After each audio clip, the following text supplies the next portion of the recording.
আজি আপোনালোকক D কৰ্ডৰ variation দেখুৱাম। একেবাৰে সহজ বজাবলৈ কৰ্ডকেইটা। ডি কৰ্ডৰ প্ৰায় 13-14টা কৰ্ড মই দেখুৱাম। ভালদৰে চাব। বিগিনাৰসকলেও বজাব পাৰিব, এডভান্সসকলেও বজাব পাৰিব। এইটো ডি মেজৰ, সকলোৱে জানে। D major, second string third fret, first string second fret, third string second fret. D major. এইটো হ'ল D minor.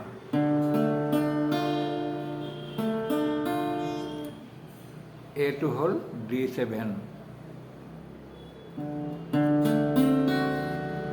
D7. এই দুডাল ষ্ট্ৰিং একেলগে ধৰিব, তাৰপৰা third string second fret, four string বজাব। D minor 7, D minor 7, D major 7। এই তিনিডাল ষ্ট্ৰিং একেলগে ধৰিব, 4 নম্বৰ পৰা বজাব।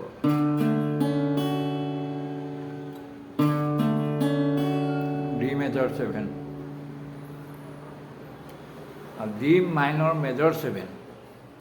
আপোনালোকে নাই পোৱা হ'পায় major minor 7 chord. D minor major 7, এইটো চাওক। First fret, second fret, third fret. D minor major 7, 4 number string পৰা বজাব। D minor major 7, D major 7 sus 2। এই আঙুলিটো এৰি দিব অকল, এই দুটা আঙুলি। ডি মেজৰ 7 সাচ 2, 4 নম্বৰ পৰাই বজাব।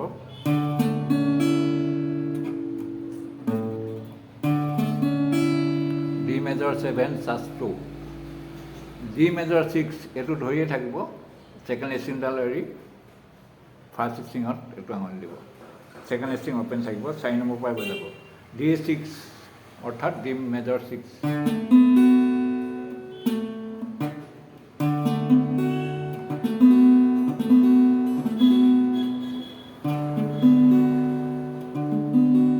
মেজৰ 6। তাৰ পাছত আহিলে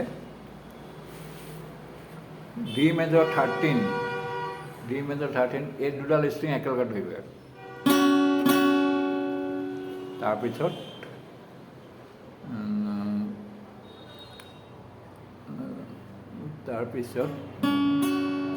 ডি মেজৰ 13,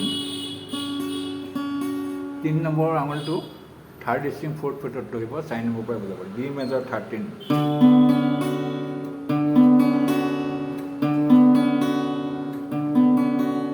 তাৰপাছত আহিলে ডি সাচ 4।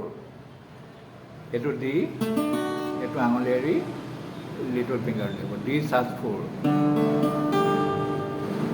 এইটো এৰি দিব, এই আঙুলিটো ডি সাচ 2। D 7 flat 5। এই দুটা আঙুলি ফাৰ্ষ্ট ফ্ৰেটত ধৰিব, ছেকেণ্ড ষ্ট্ৰিং, থাৰ্ড ষ্ট্ৰিং, আৰু লিটল ফিংগাৰটো ছেকেণ্ড ফ্ৰেটত ধৰিব, first string. D 7 flat 5, 4 number ষ্ট্ৰিঙৰ পৰা।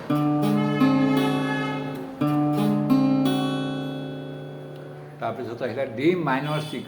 এইটো ডি 6 পালে, মাইনৰ 6টো ফাৰ্ষ্ট ফিংগাৰটো ফাৰ্ষ্ট ষ্ট্ৰিং ফাৰ্ষ্ট ফ্ৰেটত ধৰিব, 4 নম্বৰ পৰা বজাব। D minor 6, D minor 6। তাৰপিছত আহিলে ডি 7 সাচ 4।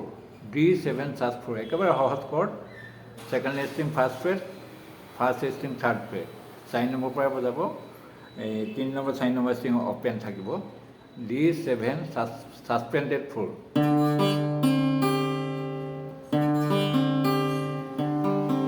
একেবাৰে সহজ কৰ্ড, কিন্তু বৰ ধুনীয়া লাগে শুনিবলৈ।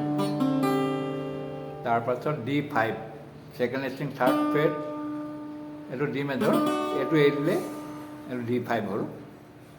4 ষ্ট্ৰিঙৰ পৰা বজাব।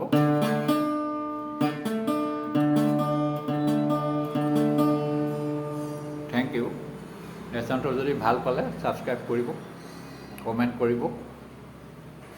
ধন্যবাদ।